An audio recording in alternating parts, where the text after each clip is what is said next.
This past weekend, I traveled to Wichita, Kansas to play my very first ever over the board chess tournament. And it was the 2026 Kansas Open.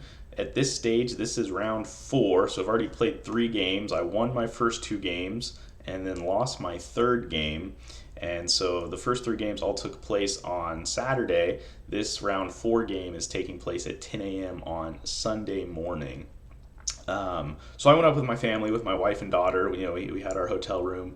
But one of my buddies from the chess club in Emporia had also registered for the tournament, and so he had driven up separately, and we were kind of hanging out in between rounds, going to grab lunch and things like that. On day one, we had both won our first two games, and we were playing at boards one and two against different opponents in the round three matchup on Saturday night, and we both lost. So at this point, we are the only people in the section, I believe, with 2 points. Well, maybe there's some other people with 2 points now or two and a half. But anyway, however it works out, we end up getting paired against each other for the round four matchup, which I was hoping was not going to happen because he is a very strong chess player. His rating coming into the tournament was 1342, and I'm unrated because I've never, I've never played rated over the board chess games. And so when we've played each other at chess club, at the coffee shop, I think my record against him was like 1-6 or 1-7. I mean, he almost always beats me. He's a very solid, principled player. He develops all his pieces. He doesn't hang pieces, and he, plays really good chess. And so I fundamentally believe that, if you're looking holistically as a body of work, like I think he's a stronger chess player than I am. And so knowing that going into the game, the only saving grace here is that I do have the white pieces. And my best opening is the King's Gambit. Um, and this is also good for me because the type of player he is, he knows all of the regular openings. So I open e4 and he opens e5. And at this point, if I had been playing anyone else, I would have, probably tried to go into like a Scotch game or something like that. Because I had told myself going into the tournament, I didn't want to take too many risks. I wanted to play like nice, solid, principled chess in this tournament, which is not necessarily how I play online. However, I knew that if I did that, if I played like a normal chess game against him, we've already tried that, and it doesn't usually go very well for me. So I said, if I'm going to bring out the King's Gambit, this is really going to be the time to do it. So f4, and so you're gambiting your f4 pawn basically to accelerate your development and then launch a really aggressive attack on the king side. That's kind of the idea behind the King's Gambit. And so from this position online, I've probably played hundreds, if not 1,000 chess games, in shorter time controls from this position. So this is the opening I'm most familiar with, and I said in my head that like, well, I guess this is the time, this is the time to use it. So he plays bishop c5. He declines the gambit. He does not take the f pawn, and he brings his bishop out. So this is not usually how people play it online. I mean, even if they decline the gambit, they usually do so by bringing out one of the knights or by doing something else. And so I don't actually see this response too often, but that's fine. I'm still, the plan is basically I'm going to try to develop faster than him and then, put pressure on him, and hopefully that'll take us out of all of the opening lines that he has memorized, because he knows, right? He knows all these variations and all these different versions of all the standard openings. And so my goal is to get away from that and make him play an unfamiliar chess game, because in my mind, that's like the only way I'm going to have an even shot at getting a draw or getting a win. And I'll link in the description. I'll put a link. There's a really awesome YouTube video. It's a lecture by Grandmaster Ben Feingold on the King's Gambit, and so I actually I'd seen it in the past, I brushed up on it before the game just to, review some things, and so I'll link to it in the description. But it's a really, if you're interested in playing the King's Gambit, it's a really great video about the general ideas and principles behind the opening. So next, I play knight f3 because we don't want this queen coming in here, and because I want to develop my knight and get my bishop out and hopefully be able to castle. That's kind of, his bishop's blocking it, but eventually, that's kind of the standard idea. And then he plays d6. So this is fine. At this stage, I'm not too concerned because I'll have this nice light square diagonal, and hopefully we'll be able to get something going on with that later. And this doesn't develop any of his other pieces. It doesn't get him closer to castling. So when he played d6, I was like, this is fine. He's trying to anchor this pawn in, but I don't actually care about this pawn. That's not.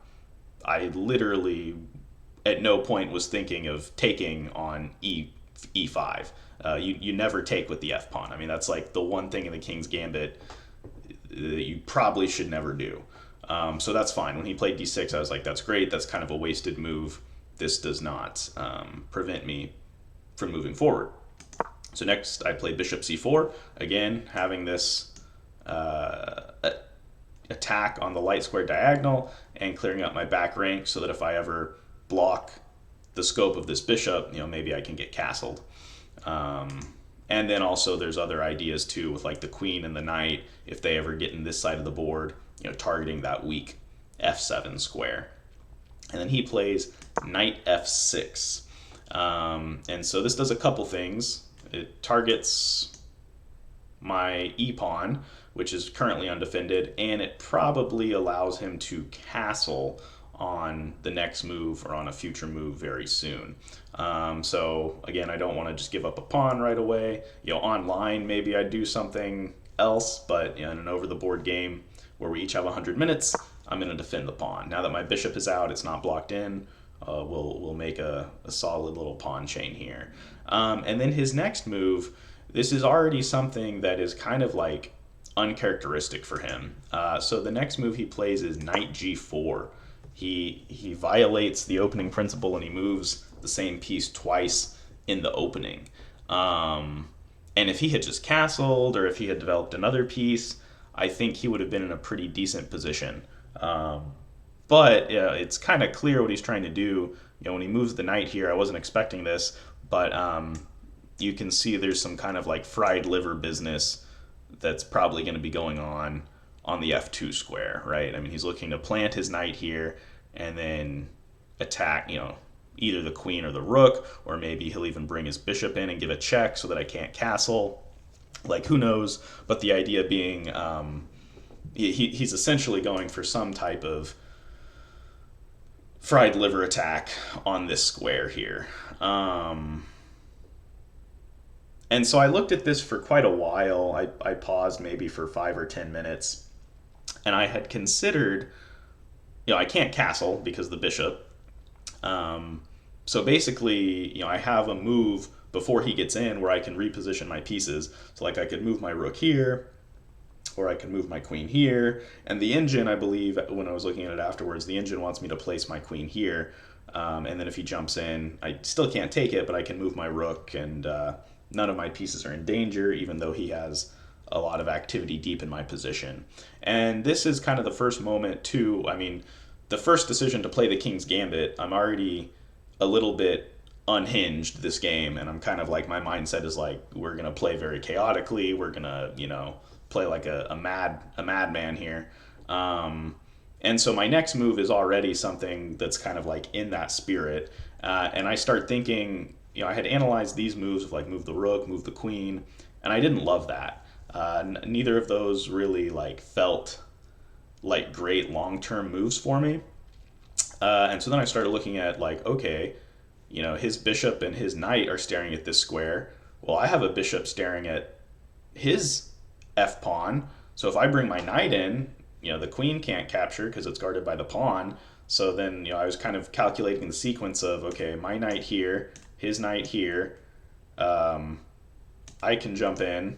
he takes my queen, I take his queen, and so I was calculating like, okay, we'll just trade off a bunch of material, and kind of see what happens. So I go knight g5, which the computer hates, and that's one of the things playing the King's Gambit a lot.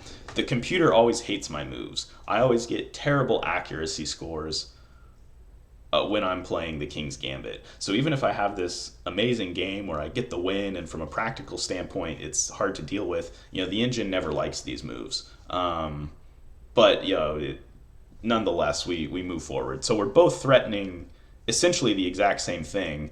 And so his response is to castle, which is probably a pretty good move. That's probably perfectly fine. But again, so crazy decision number one, we're going to play the King's Gambit. Crazy decision number two, instead of defending against his attack, I'm just going to launch my own attack and say, let you come in and I'll come in. Crazy decision number three happens next, and that is bishop takes f7 check, which the computer registers as a blunder.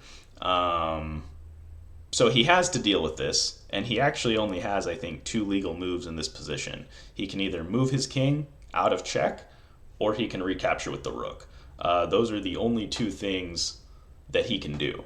So he recaptures with the rook, and then I take the rook with my knight, and then from here he takes my knight with his king. So the computer hates this. It thinks I'm in a much worse. It thinks I'm in a much worse position now. But from my perspective, here he's castled, and his king is very safe, and he still has this attack coming at me. And he basically, if I defend and play on from here, he's evaded all of the threats of the King's Gambit, right? He got castled, he has the center, and so in my mind, I'm like, I don't want to just progress. Like, I need to create chaos, I need to force the issue. And so by sacrificing the bishop, in my mind, what I accomplish is this safe king he had is no longer safe. He's no longer tucked in the corner. His king is out. And if he ever jumps in, if he jumps in with his knight, now I can come in and give a check. I can, I have counterplay basically. And so even though the computer hates what I did, I think from a practical standpoint, it kept me in the game.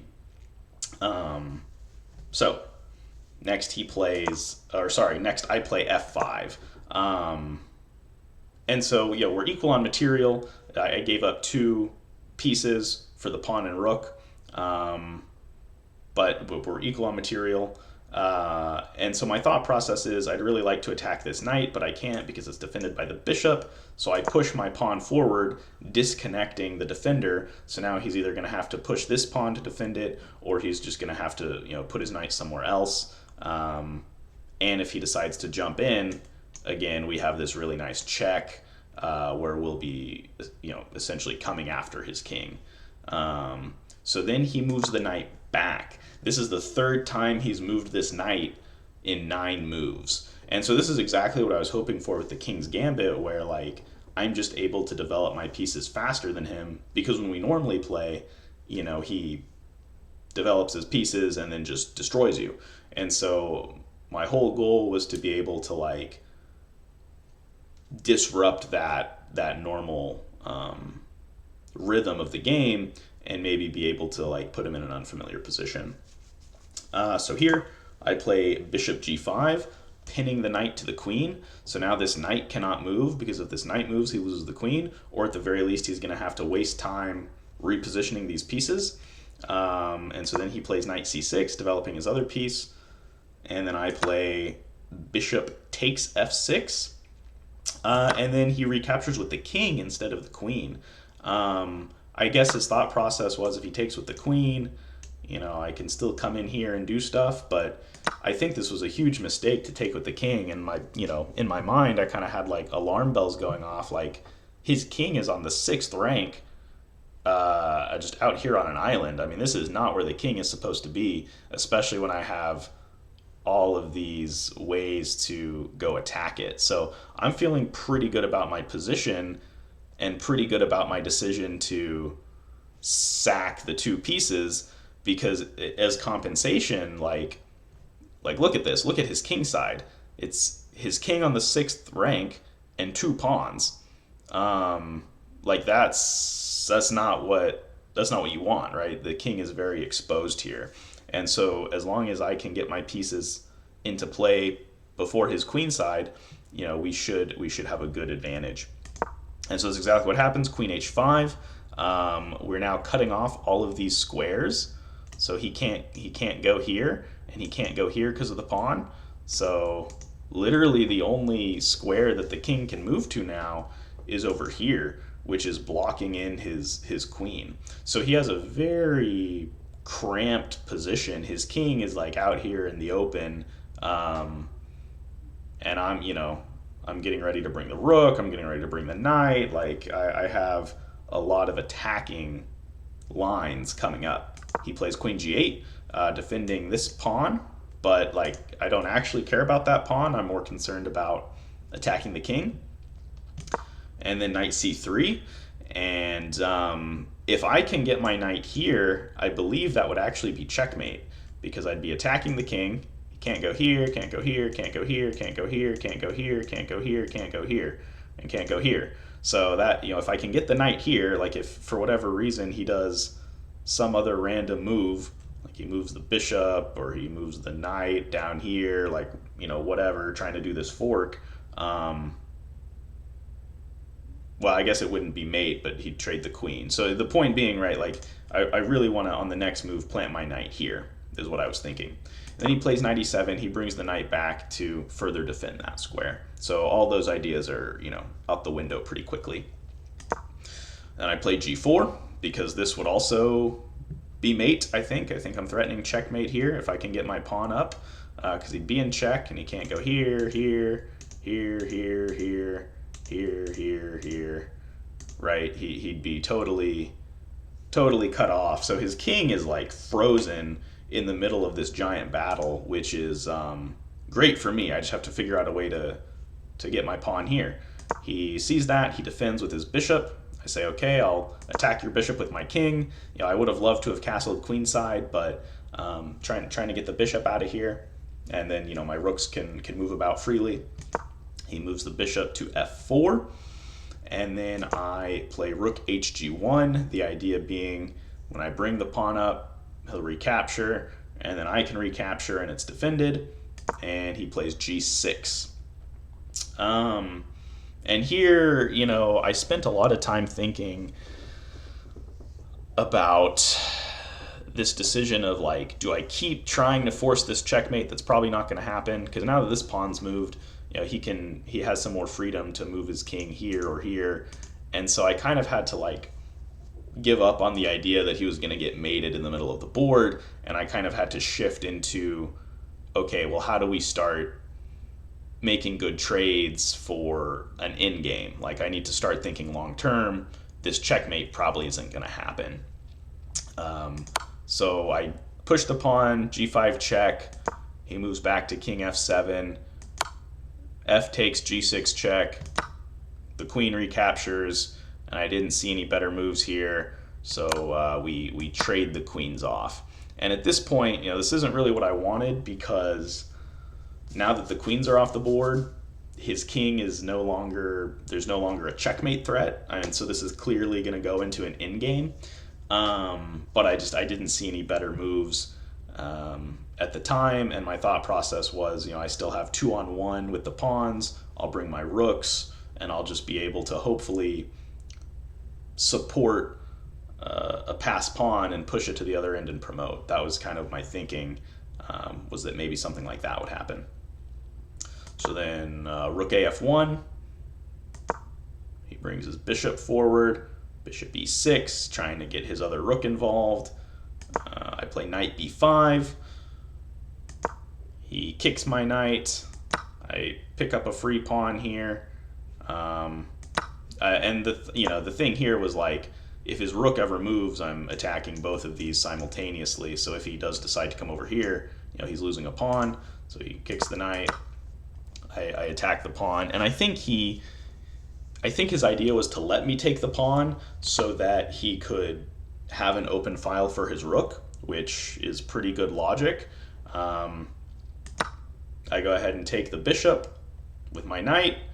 He does rook takes c2 check, and then I slide forward. The computer wanted me to slide down and let him eat my pawns in an effort for me to preserve my knight.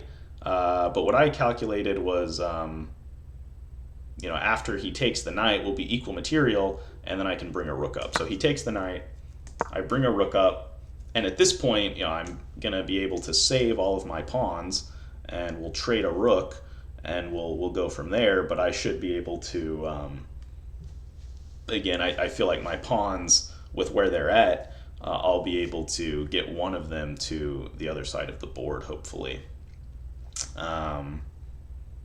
So he doesn't take, he positions it here. I go ahead and trade the rook off. He takes with the bishop. And then he was attacking this pawn, so I bring my other pawn to defend it. He brings the bishop back to the middle. I move my rook over to the corner, clearly trying to take advantage of this 2-on-1. And he is rerouting his knight. His knight is going to come in and wreak havoc over on my pawns that really have no other defenders. I bring king g4. Clearly, I'm committing to trying to get one of these two pawns to the other end. That's, at this point, I'm like making a last-ditch effort to push these pawns forward, and I'm just going to let him do whatever he wants to on this side of the board. He plays knight b4, attacking this pawn, attacking this pawn. I play rook h3 because I didn't want to give up this pawn just yet, and that actually turns out to be a huge decision. I'm so glad that I did not let him take this pawn, but he is able to take knight takes a2. So he's up 1 point of material. It's 5 pawns and a rook versus 5 pawns, a knight, and dark squared bishop. So the game is fairly equal at this point. And so what happens next is h5, forcing the issue. He takes. I take back with the rook. He brings his knight back. Targeting this pawn, I give a check. Once the king moves, I bring the rook back down to defend the pawn that's being attacked, but also because now I can, now my pawn is no longer pinned to the rook, and I can, move my pawn forward. Because before, I didn't want to lose the rook that way. He plays king f7, and then I play king f5, getting my king in, trying to shepherd this pawn up the board. He plays king g7. He's blockading the pawn. I play g6, pushing the pawn forward, and we're going to try to bring the rook up and then, force him back. And he's going to try to prevent that from happening by playing bishop h6. So again, if I could have gotten the rook here, the king would have been in check. He would have had to move to the last rank. And so John is preventing that by placing this bishop here. And so we've already done some crazy stuff. We played the King's Gambit. We, when he was doing the fried liver attack, we counterattacked instead of defending. When he castled, we sacked the bishop and traded bishop and knight for rook and to break up his king side. So we've done some pretty bonkers stuff so far, and I'm playing kind of like a psycho. And at this point, I calculated a sequence that also felt psycho. And so the move that happens next, rook takes h6. The rook! The rook! My rook! The rook! The rook! Sacrificed the rook! And so in my mind, I was, the rook! That's what was going on in my mind when I played that. And, I've found moves like this before online.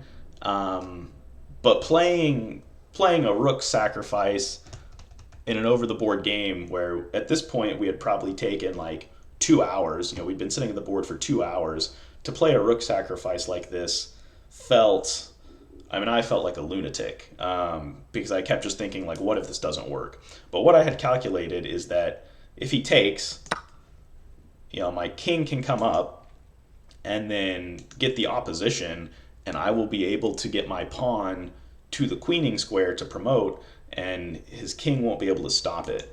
So I had calculated that. What I had not calculated was that his knight is going to be able to come back and play defense. There were too many routes, and I didn't look at, is he going to be able to get back and defend it? The answer is yes, he is going to be able to get back and defend it. And so at this point, I can move back, but I'm no longer going to be able to get this pawn to promotion, so I have to make a decision. And I make the decision to essentially abandon this pawn. So if he takes my passed pawn, I get his knight. His knight cannot come in any further, so it could go back, but then I'll go back and defend my pawn. And I thought we might get into some kind of draw by repetition scenario here, but he just goes ahead and he takes the pawn. I take the knight, and he's still up a pawn. I mean, it's 4 pawns versus 3 pawns, but what I was very fortunate with, and this was not thanks to any sort of calculation, it just sort of happened this way. My king is in a much better position. My king can get in and sort of eat up his pawns, and for him to get around, it's going to take a long time because he can't go here, so he's going to have to go down around. This is going to have to be his route, whereas I have here I'm attacking 2 of his pawns immediately. So king f6, he brings it over. He's trying to defend. I don't know. I think he maybe needed to go down and around. I come over. He's pushing a pawn, but it's not going to go anywhere.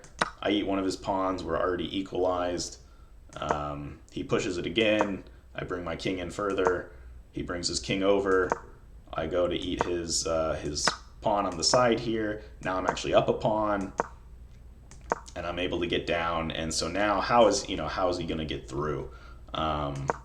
He's pushing a pawn forward. I push a pawn forward. Brings his king up. I bring my king up, and I have all the opposition here. He can't get in. He brings it forward one more time. I check him out of the scenario. Then I try to trade these pawns. He declines the trade. Push my pawn forward again. And now at this point, he can't get in because this pawn is always defended. It's always anchored in. This square is defended by this pawn, and even if he goes around, he can't get in. There's just no way. So the only way for him to get in is to come around this other side, but that's where I'm going to be going.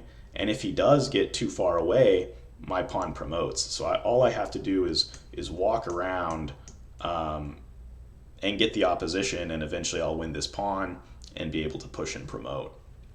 So that's exactly what happens. I slide the king over, and there's nothing he can do.